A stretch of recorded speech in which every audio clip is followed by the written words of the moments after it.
the difference between a seal and an expungement. I have with us today attorney Zach Bailey. Zach, say hello. How's it going? Well, hey, Zach is the resident expert on expungements here at the Marc Lopez law firm.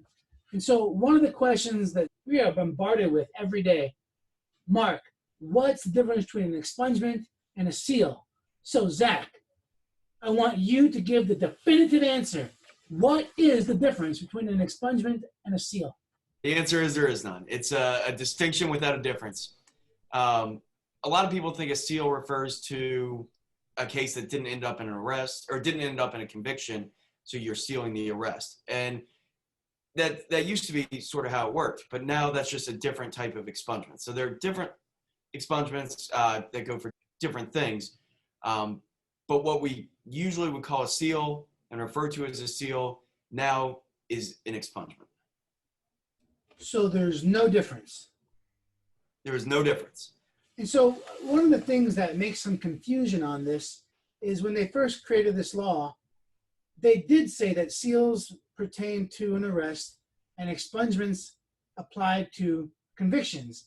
And so if you Google, even with our old website blog post, you do have some distinction between arrests and seals and arrests. But just like Zach said, all that changed.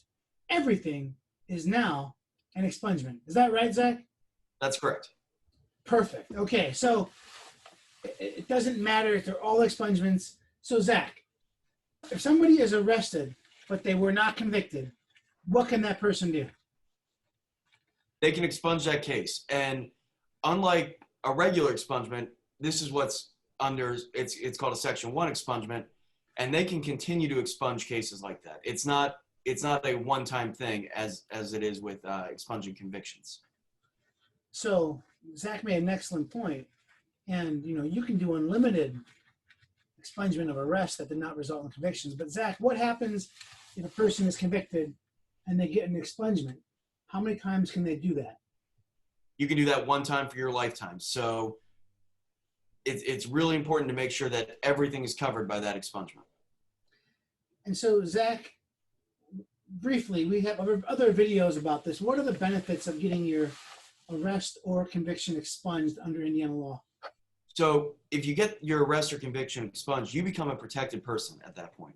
You can't be discriminated against in job applications, in housing applications, if you're looking to rent. If that case has been expunged, that expunged case cannot be used against you. That is an amazing benefit. And people that made mistakes years ago, this truly is a way to change their life. We have a study available on our website.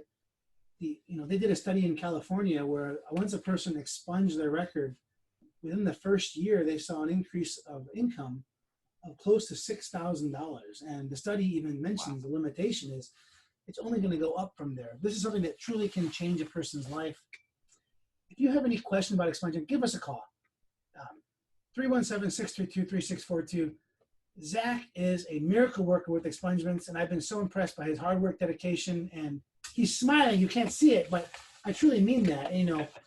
During the shutdown in Indiana, through March, April, and even May when they started reopening, Zach really took some initiative and really pushed forward expungements, created some process, streamlined some processes, and I am confident if anyone can help you, it's going to be Zach Bailey with the Marc Lopez Law Firm. So give us a call if you have any questions. We'd love to chat. We have tons of videos and content on expungements. Zach, any final words?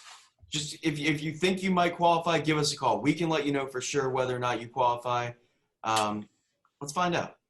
And you know what? Even if you don't qualify now, we're going to deliver an email to be delivered to you the day you do qualify. So we're going to make sure we do everything possible to help you clear up your record. And Zach, one last thing.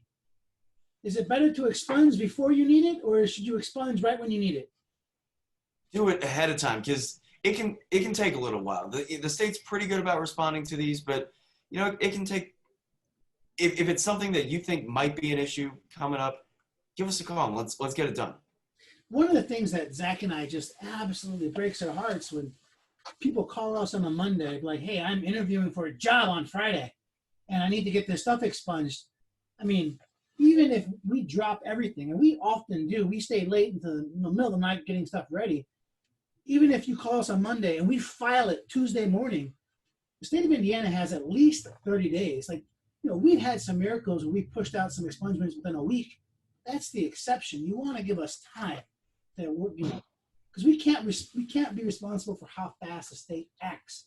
And even when the state says they don't object, judges have 30 days to rule on motions.